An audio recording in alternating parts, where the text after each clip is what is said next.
अख्तर साहब मेरी बात सुन ले, तेरे पास ज्यादा वक्त नहीं है, जल्दी से मेरे पैसे वापस कर दे, वरना तेरा मैं वो हाल करूंगा जिसका बारे में तू सोच भी नहीं सकता।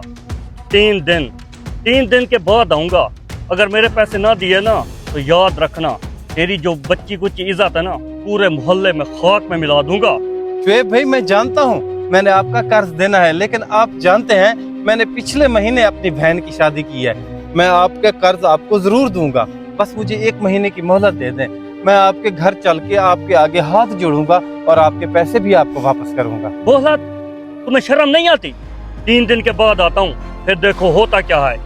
मलिक साहब, बात तो मलिक साहब।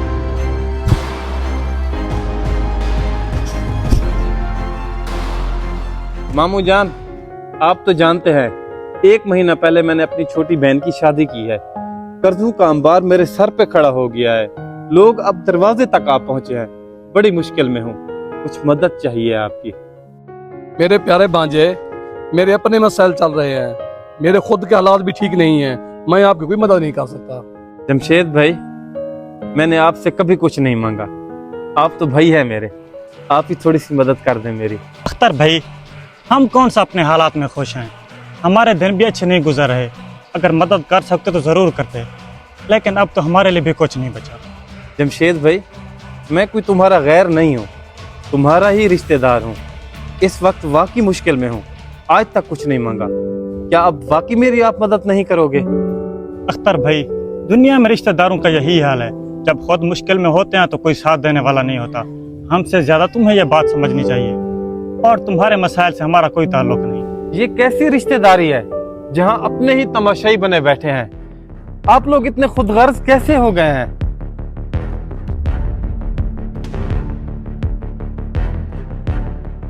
देख अख्तर, मैं आखिरी दफा आया हूँ यहाँ, अगर कल तक मेरे पैसे वापस ना किए ना, तू जानता है मैं तेरे साथ क्या करूंगा।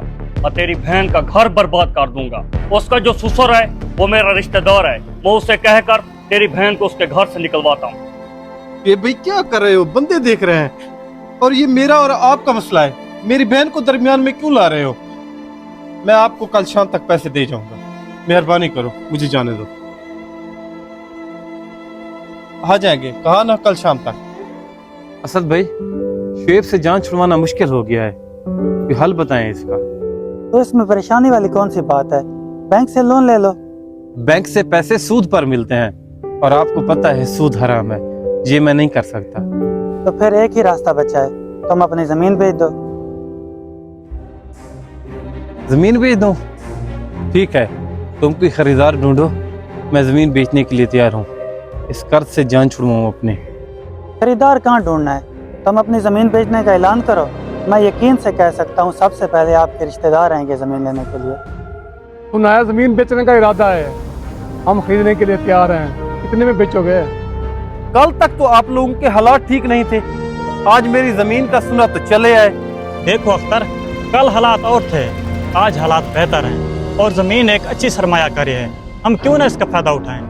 जब कल मैं मदद मांगने के लिए गया था, आप लोगों के पास कुछ भी ना था, आज जमीन खरीदने आ गए। अख्तर भाई, ये दुनिया का असूल है, जब तुम मुश्किल में होते हो तो लोग दूर हो जाते हैं, और जब तुम कुछ बेचने लगते हो तो वही खरीदार बन जाते हैं, और ये कारोबार का हिस्सा है। मामू, ये कैसा रिश्ता है जहाँ मुश्किल वक्त में कोई साथ नहीं देता, और आज जमीन का सुन के आप लोग आ गए? आप लोग रिश्तेदार हो या कारोबारी? आप जमीन बेचनी है या सिर्फ भाषा ही सुनने हैं हमने? मामू, जमीन तो बेचनी है। आए चलें, मेरी जमीन के कागज पटवारी साहब के पास पड़े हैं, लेकिन एक बात याद रखिएगा, आज से मेरे और आपके रिश्ते खत्म, ना आप मेरे जनाजे पे आएंगे ना मैं। आए।